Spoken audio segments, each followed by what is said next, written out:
Hi friends, so నేను art వేసుకుంటే మధ్యలో ఈ పొట్టోడు వచ్చాడు. దీన్ని రివ్యూ చేద్దామనేసి ఈ వీడియో చేస్తున్నాను అనమాట. So hi, I'm Chitti, number 1 Zeta point. ఈ పొట్టోడు మనకి ఎందుకు యూజ్ అవుతాడో చూద్దాం. ఇది ఒక పెన్సిల్ షార్ప్నర్.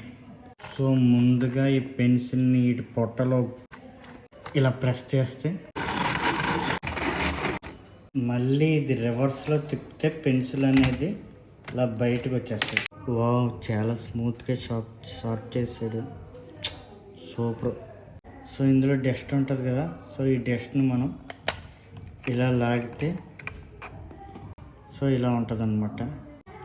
అండ్ భలే క్యూట్గా ఉన్నాడు చిట్టి మ్యాన్. దీని ప్రైస్ వచ్చేసి 600 రూపీస్ అనమాట. బాగుంది. ఎక్కడ పెడదాం?